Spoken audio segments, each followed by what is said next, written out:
All right, jabronis, we're back. Welcome back to the Libretti Podcast Diary Show. I'm your host, Libretti. Hope everyone had a good week. I had a nice busy one this week, and I got two more coming up again in New York. That's where I've been the past 7 days and continuing on. So a lot of interesting shit going on in there lately, and I'll talk about that, some other time. Real quick, I just want to give as some of you know, we did a little bit of like an LPDS treasure hunt on Instagram and Facebook earlier this week. It was kind of an impromptu ad hoc kind of how you doing, where I posted a photograph of a specific location from a movie, gave a clue, and first person to guess, I told them there probably would be a shout out on the show on the next episode. So the photograph was of Trinity Church from the movie National Treasure, which is a Cage classic. So obvious reasons why I put that one up there for the first little treasure hunt. How you doing? But the first person who got it, this excludes my brothers who guessed it when I texted it to them individually the night before. They got it right off the bat. I knew they would. But the first person to guess it publicly was on Instagram almost instantly as soon as I posted the photo, and that was Phil the Wet Cat Remy. So Phil, congratulations. You get the big time shout out here on the Libretti Podcast Diary Show. I know it's exciting stuff, but thanks for chiming in. Phil's up there in Syracuse doing good things for the air traffic control community. Hopefully they see his talent and bring him back to the fold of society, to New York, DC area one of these days so we can hang out again. But Phil Remy, congratulations. We'll hopefully be able to do more of these in the future as I find more little Easter eggs out there in society to post for you guys. And maybe one day the prizes will be something else like a t-shirt or anything other than a fucking shout out, because that's not doing anybody any good when you're only getting like 40 people listening. So, but congratulations, Phil. And stand by for, future treasure hunts. But wore a different shirt today. I mean, it's still a sleeveless. It's one you've seen before, but hopefully we'll minimize the nip slips on this episode. It's a family show, so we want to minimize that. Don't want to make it X-rated. So a lot going on this week. TikTok is getting banned. Stupidity continues to flourish due to the China virus response.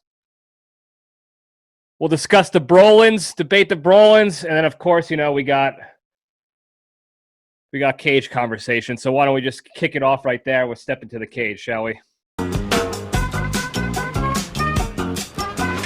Okay, let's run.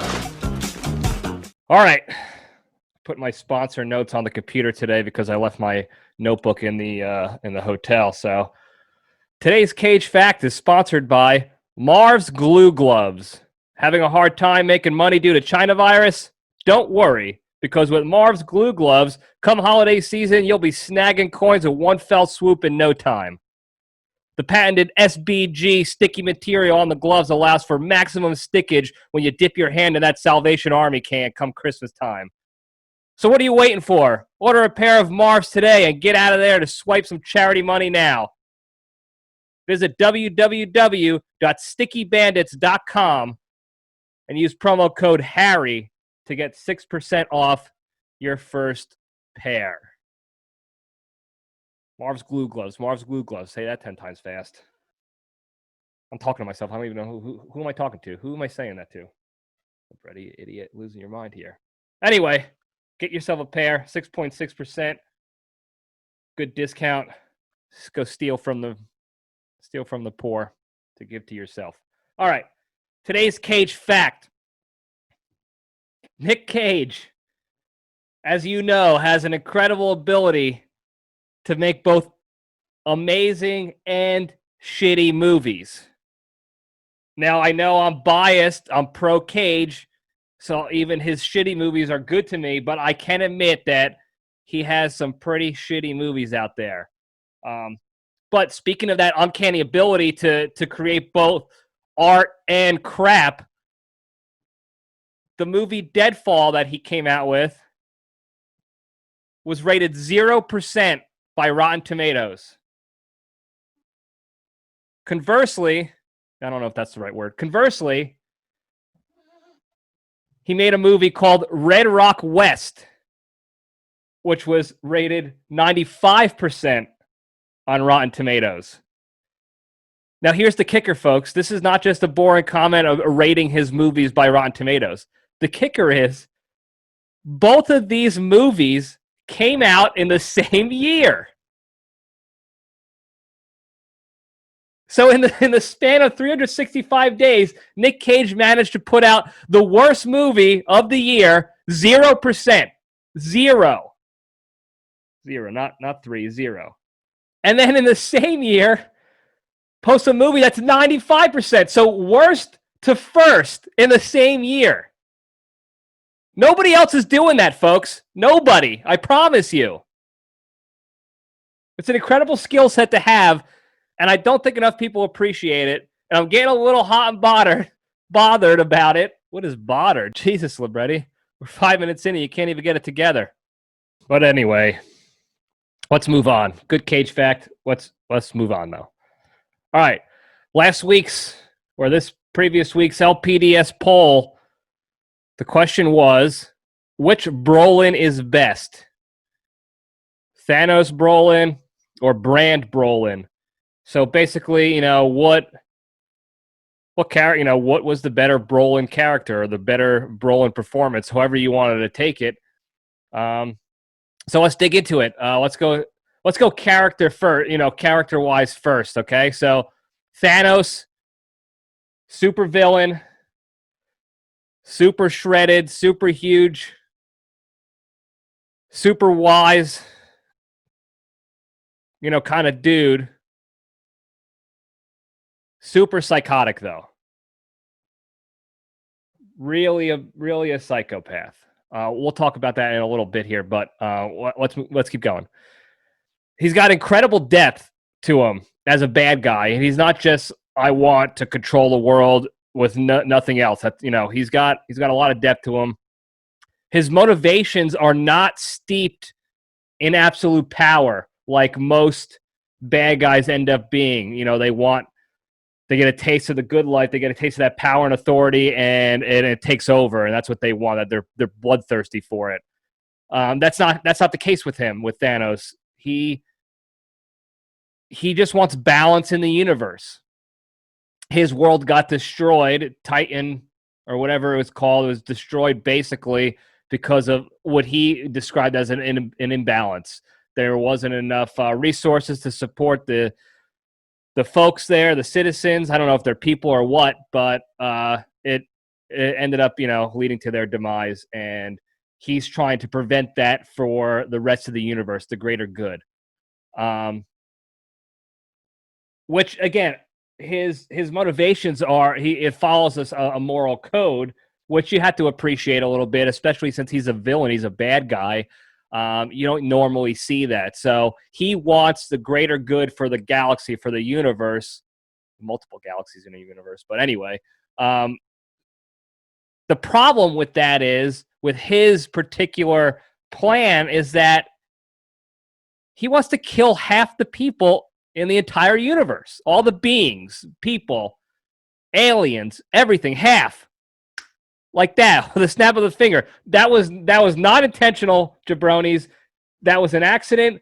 But I do realize now that he does do it with a snap of the finger once he has the glove, the Marv's glue glove on, with all the stones on it. So I guess it worked out nicely, but I can't take credit for that. That was an accident. I apologize, but also I do take credit for that. So anyway, with the snap of a finger, he wants to wipe out half of the living beings of the planet, of the universe, to restore balance so that the greater good, the 50% that do survive, can live on prosperously and not get wiped out like Titan did to him.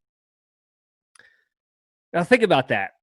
In order to keep prosperity and happiness in the universe, he wants to kill half of them, half of everybody. That's nuts.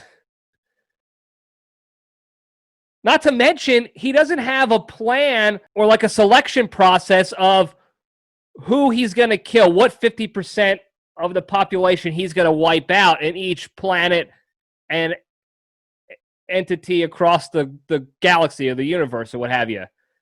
He's just killing 50, splitting them down the middle, doing the snap, how you doing, and they're gone. 50% gone. So there's no, like, it's not like bad guys only. You know, prisoners, murderers, rapers, politicians, corrupt types, they all get wiped out.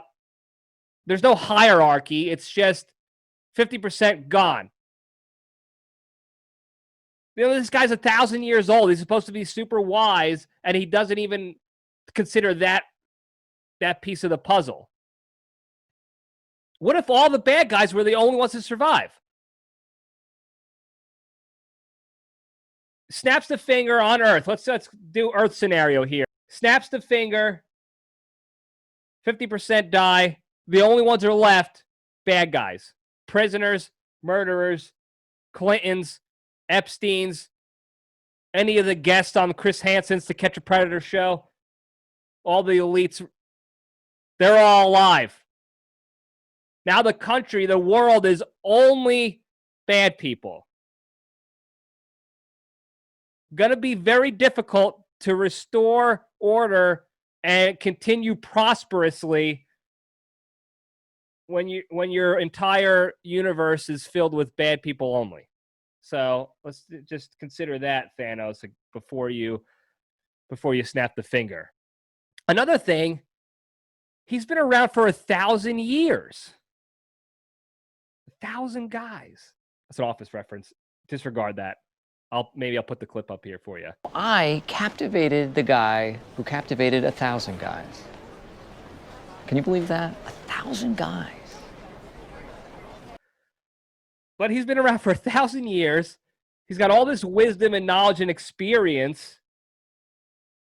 Yet his only plan, what he feels is the only way ahead to solve this problem, is to kill half the people, half the beings in the universe. That's it. There's no other way. Really, Thanos? I'm an idiot, and I can figure out a couple different potential ways to try out, at least, to see what would work. You've been around 1,000 years. You didn't trial and error things? At least Chris Pratt's dad in Guardians of the Galaxy 2 was trial and error. I mean, he was dealing with bodies, but he was out there spreading his seed, trying to find the one to help him grow his empire. Maybe a bad example, but whatever. I'm not as into the Marvel saga as some of you guys are, so whatever. But you get my point. There's got to be a different way. Didn't think about that, though. Or I guess he was so blinded by this being the only way that he refused to think about it, because he's an otherwise smart individual. Thanos is. But I just want, to remind you that you had 1,000 years to figure this out. But anyway. All right. So one other big thing about Thanos is that all this destruction of the universe for the greater good and his diabolical plan and collecting the stones on the Marv glove and all this other stuff, killing off everybody, killing the superheroes, everybody. He ends up dying at the end. He loses. Could you imagine? Centuries of planning and killing and stone collecting. All down the drain. Flushed down the drain. Killed by the dude playing a dude disguised as another dude. It's kind of sad to me. 1,000 years. Right down the tubes for nothing. That poor bastard. Let's move on to Brand. Goonies Brand. Now, I realize not a lot of people these days understand or realize who that even is, because the Goonies is an older film. I think it was the 80s probably that it came out. Definitely the 80s. It looks like an 80s picture. But Goonies, if you haven't watched it this week in preparation for the poll, you're an idiot. But you still have time to redeem yourself. Go watch it. It's an incredible cult classic. All the big timers are in it. Josh Brolin, Rudy, Chunk, Sloth, the Fratellis, they're all in it. It's great. It's a great film. Go check it out for no other reason than just to be entertained by an old cult classic film. But Josh Brolin is in it. He plays Brand, short for Brandon Welsh. It's a real name. It's not a stupid name. It's just they just shorten it because they're stupid in the movie. Whatever. Brand is also shredded. Not as much as Thanos, but he's also shredded. And he's also played by Josh Brolin. Those are probably the only two things that both characters have in common. Otherwise, they divert heavily, as you can tell, just based on the pictures that I posted on the poll. They're different. So, Bran, he's a good guy. He's not a villain with a good moral code. He is a good guy with a steadily good moral code. And he's also a human. He's not a Titan. So that's also a difference. But he's a good human being, good, solid moral compass. He's a typical, like, older brother type from any 80s movie. Any 80s movie. There we go. I can't seem to figure out why he's bullied by that limp dick Richie Rich Troy, who's like a polo player or whatever the hell he is. Brand's a meathead. He's big. He's into fitness and working out. He's shredded. He could toss that Troy weenie right out of his stupid car down the hill with no problem. So I don't understand why, just because that guy's rich, he is able to bully this dude, this Brand fella, with no repercussions whatsoever. It was a little weird to me. But otherwise, Brand is a normal meathead type older brother 80s character. Good guy. He doesn't have a lot of depth to him. He's not like Thanos, where he's intellectually sound and wise and thinks through most things. He's a very simple meathead type. He gets tricked by his brother Mikey and the Goonies several times throughout the movie. The first time being when they tied him up with his own fitness equipment, which was a little bit embarrassing. Didn't see that one coming for whatever reason. And then they escape to go find the treasure. I'm not gonna explain the whole movie. You got to go watch it yourselves. But they go on a treasure hunt. So then he breaks free, and then he takes off riding a girl's bike. They down the street. He gets bullied by Troy. Troy pushes him down a cliff. He luckily survives. And that's something that kind of just gets passed up, the fact that it was attempted murder by Troy, that weenie, yet Brand seems to find a way to survive because he's a big, strong guy. He made it through. So he ends up at the what do you call it? How you doing? The lounge there. What the hell is that lounge called? Damn it. The Lighthouse Lounge. That's it. Lighthouse Lounge. That's owned by the Fratellis. They're the mob team. Watch the movie. I'm not explaining it. Again, he gets tricked there by the Goonies, by Mikey and friends, when he is flirting with his crush, Andy. She's a chick. He's flirting with her. They sneak off again on him, and all he's trying to do, he's just trying to babysit and watch them and keep them safe. And he keeps getting tricked and manipulated and honeypotted, and they get away. So he doesn't, he's not the dynamic character that Thanos was, where Thanos had, he had control of the situation for pretty much most of the saga that he was a part of, both movies of the Avengers, Endgame, Infinity Wars, or vice versa, whatever. Brand doesn't have it all together in that regard, but his intentions are pure. He's trying to be a good brother. He's got a heart of gold the entire time. Through it all, Heart of gold, buns of steel, brain's a little bit of mush, but otherwise a good character. And what's key here, and now I'll stop real quick. We're going to switch from character discussion to Brolin acting abilities. Now, we'll talk Thanos real quick, and then I'll go back to Bran. Brolin wasn't physically doing much for Thanos as far as physically acting and seeing Brolin. I think he did a lot of green screen work, but it wasn't Brolin that you were seeing. You were seeing this green screen makeup, computerized animal in Thanos. So it was Brolin's voice and his talent in that regard. And while you might think, oh, well, then it's easier to play that character because it wasn't even Brolin doing it, I think the opposite. I think it takes a lot more skill and experience and chops, chutzpah, scruples, if you will, to be able to do that in such a fantastic way, because Thanos, he's one of the all-time great bad guys now. He's up there with the Joker, Darth Vader, Jeff Epstein. He's up there. So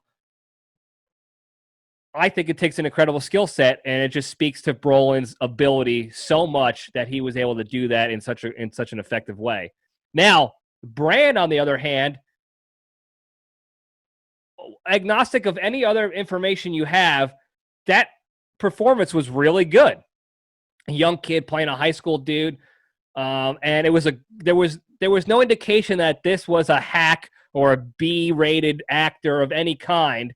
The key here, though, is that was Brolin's first role, his first major role in a movie, and that was it. It was a big role, and I think he nailed it.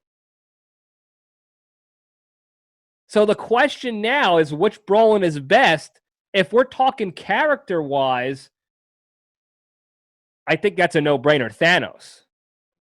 But if we're talking performance-wise, yes, we can say Brolin Thanos is better because that's years and years and years of Brolin just fine-tuning his skills, just becoming the best at what he does.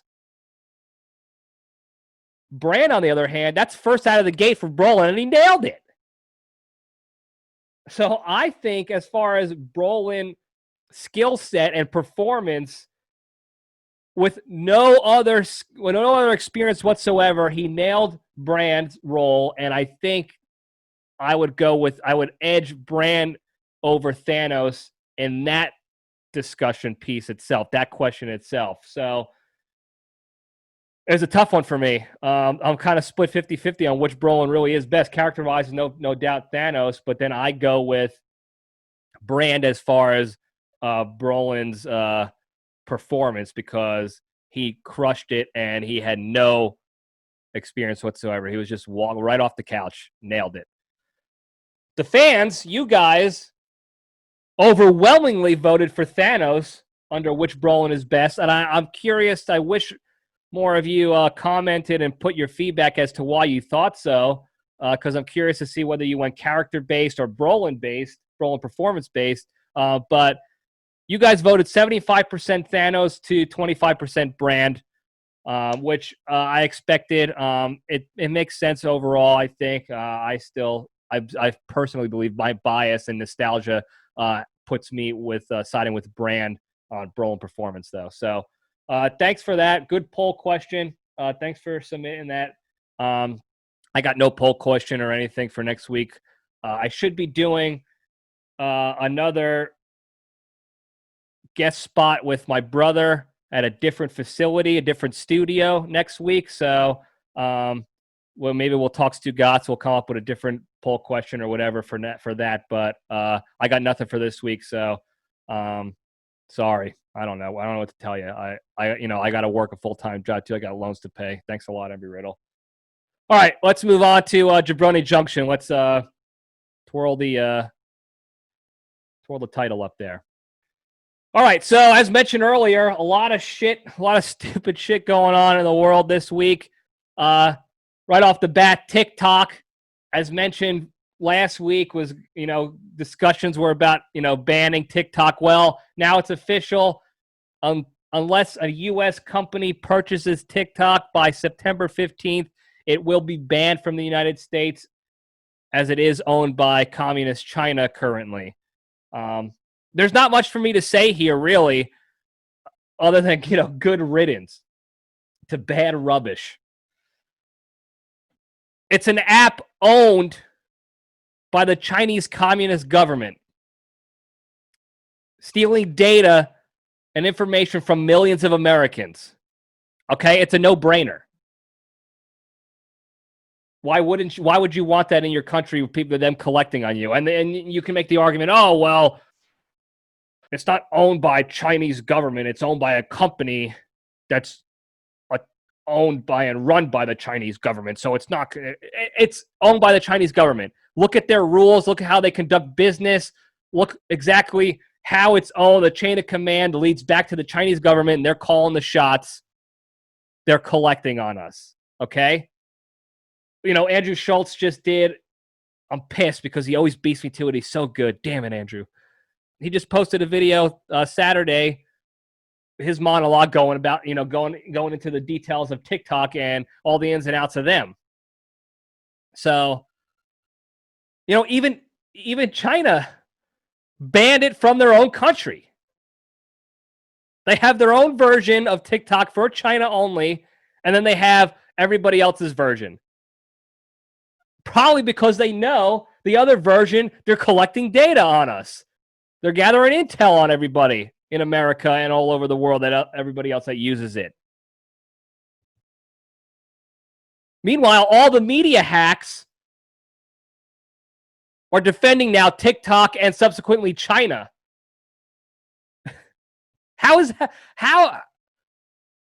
no explanation for that. Why are you now defending the government that gave us China virus, stealing our data? Now you're defending them. It's disgusting. It's not as disgusting as them staying completely silent on the whole Ghislaine Maxwell, Epstein, sex pedo island, elite sex trafficking, child raper, sex criminal thing. It's still pretty embarrassing, though. And if you thought I wasn't going to talk about sex pedo island and bring that up again as a weekly reminder that our country is being run and our media is being run by child sex criminals, then think again, because I'm always going to bring it up. Sorry, if you don't like it, unfollow me. Whatever. I have 12 total friends. It's not like I'm going to be hurting for followership or anything. You're not hurting my brand much. I got no brand. But anyway, speaking of stupidity, let's talk about COVID China virus stupidity again. I don't know why we're month 15 on this damn thing, and the stupidity just continues and continues to reign supreme in this country. Probably other countries too, but mainly here in America. So China virus responses continue to take a steep downward spiral. You got COVID checkpoints here in New York City now, where the leadership and the cops have to stop random checkpoints on tunnels and bridges and train stations and ferry stations, ferry ports. How you doing? To do what? I don't know what they're doing there. I don't know if they're kicking people out of the state or the city, or if they're reminding people that they got a quarantine. I don't know what the point of it is, but this is now a response maneuver. They're moving police officers to go do this, but they're not allowed to go police crime and violence, as the murders and violence and overall crime has shot up like 50% in the last couple months in New York City alone. They're not allowed to go fight crime and be police. They're going to go knock on car windows and stop people at the bridges and ask them if they are sick. So good work. I'm sure that'll go over well in the city with everybody trying to get to work in there. That won't create traffic jams and chaos or mayhem of any kind whatsoever. but it's all in the name of safety, right? Okay. Before I get too political, let's just move on. Speaking of stupid, what is it? Idiocy, stupidity. Yeah, let's just go with that. Nashville has a 10 p.m. curfew, and I think other states and places have this curfew, but we'll get into it. So Nashville has a 10 p.m. curfew for restaurants and bars to be open because the virus stops. It's only spreads at 10 p.m. or later, super fast. But yeah, 10 p.m. So normally, I don't care too much about this one because I don't go out past 10. I'm a loser. I also don't like drunks late at night roaming the streets and bothering me if I'm out there at all. So whatever. It doesn't affect me at all. But what is interesting to note in Nashville specifically, I don't know about anywhere else, but they're allowing strip clubs to stay open all night. Now, again, separately, you all know how I feel about strip clubs, special interest establishments, SIEs. I have zero problem with strip clubs staying open so that I can continue going out and spending all my student loan debt on hardworking ladies, women, individuals, or whatever politically correct term they're called these days. So I have no problem with that. Now, you put these two together in the same city, these two rules, you got a 10 p.m. curfew for restaurants and bars, all night, booty dancing, motorboating, lap dancing, ass grabbing, strip clubs open all night long on the other end. These rules, these directly contradict each other. I'm pointing out the stupidity of the restrictions going on in that particular city, not the mutually exclusive situations we got going on where there's a curfew for safety and then there's open strip clubs for hardworking, single mothers. I agree with both of them separately, exclusively, but together in the same city. You have to identify the ridiculousness of that situation going on over there. And without getting political, those idiots over there in Nashville need to figure it out. All right. But, at the same time, while they're still doing it, go support your local ladies if you can. They earn it. They deserve it. So do what you got to do. All right. Final stupid sighting of the week that I'll actually mention. I'm going to pop up this photo here on the screen. Now, this photo was taken in a facilities cafeteria. It's an employee cafeteria for them to grab food and stuff there. So if you looked at this photograph and your first thought was, well, this makes complete sense to protect against COVID. If that was your first thought, then you're a beta bitch boy idiot, and I don't want you listening or watching my program anymore. Okay? There's only room for one idiot on this show, and that's me. I don't want anybody else being an idiot following or paying attention to this program. So if you think that what's going on in this photo is for health and wellness and to prevent China virus, you're an idiot. Take a hike. Now, for all those in podcast land, let me set the scene here. You have a basket of fruit, specifically bananas, oranges, and apples. And each piece of fruit in this basket is wrapped in saran wrap. Plastic wrap on bananas and oranges. Like, what? Like, they're already wrapped. Bananas and oranges already have natural wrapping on them, you ninkum fucking poops. Sorry, Terrence Family Show. Damn it. They already have natural wrappers. They have peels, orange peels, banana peels that you peel off, and then you don't eat those peels those wrappers, those skins, you toss them. You only eat the fruit inside that's been protected by these natural protective wrappers. Okay, so now not only are the people wrapping them or mandating these get wrapped being stupid by doing so, now they're just adding more plastic to our trash, to our pollution, to our oceans, being despicable bastards. How dare you? Do you not even care about the turtles at all?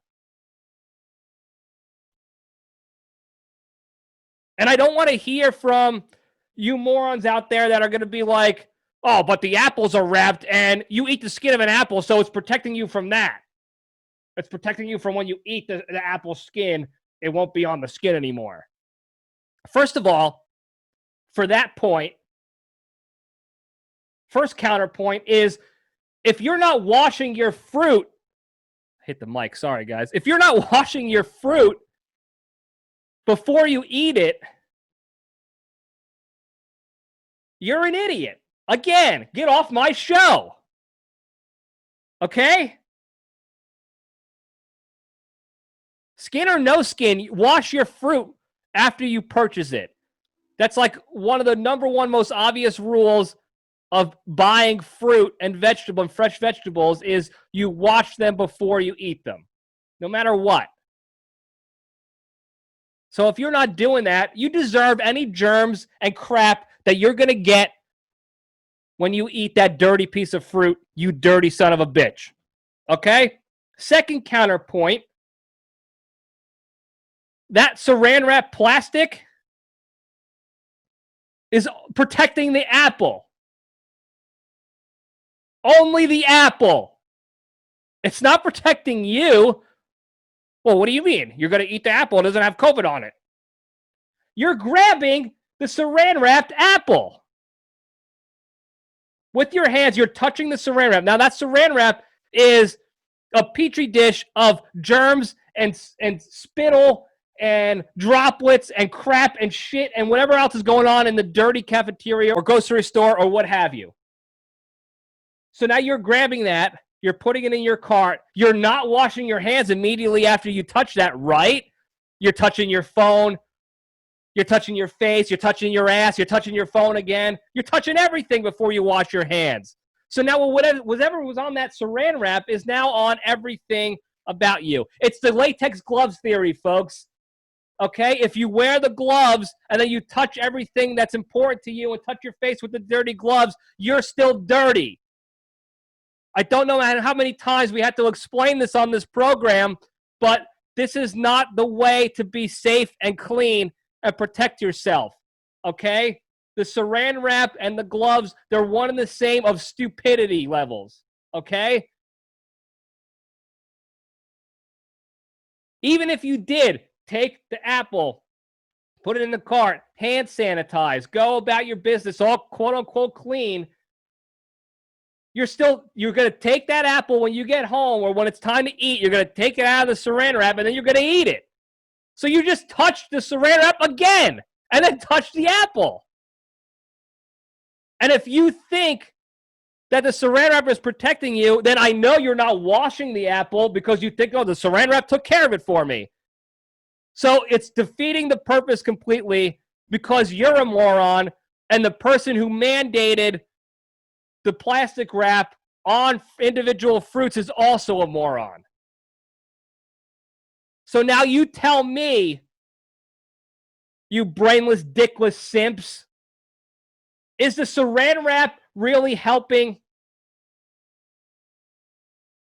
Or are we just continuing the spiral downward, down the IQ charts to utter stupidity? I'll wait. Actually, I won't wait. I have other shit to do. We're going to cut it here. I'm not waiting for you to figure this one out in your stupid brains. The answer is no. It does not help one bit. I'll answer it for you. There you go. You're welcome. All right? We're going to cut it here, though. I got to go take care of a lot of stuff before I get back to the city, to the checkpoints. I'll let you know how that goes. thanks for listening. I hope you enjoyed. Next week again, I don't know if there will be a Stugotz. Maybe I'll throw in a last-minute poll question. I got to figure that out. But it should be a guest appearance with my brother again, Nick Libretti. It'll be at his studio, I believe. So that'll be a cool little different experience. He's got way better technology than I do because it's actually part of his job to do this stuff. So hopefully we'll get some good audio, better video, won't get cut out as much. Unfortunately, with better video comes a better quality vision of my ugly mug and my fat schnoz. So if you don't like that, too bad. But again, look forward to that. Thanks again for listening. Thanks for your input on the poll questions. Thanks for your feedback constantly. I love the feedback. I love the jokes. I love when you shit talk me, when you make jokes at my expense. It's super funny. It creates a good material for the next episodes. So keep that coming. You can email it to librettiPodcastDiary@gmail.com. You can hit the comments on YouTube, Spotify, Apple, Anchor. I think YouTube's got comments open. That's all Libretti Podcast Diary Show on all those platforms. You can go to the Instagram page at LPD_show. That's where I post the actual voting for the poll questions, post updates that related to other episodes, clips from episodes. Maybe I'll start a blooper reel. Please follow the Instagram page. That's where you're going to get all the good content and shit from. And you can leave all your good comments and all that crapola. So follow all that stuff. Tell everybody. And I hope you had a good rest of the weekend. And, stay strong. And I was talking to your mother just the other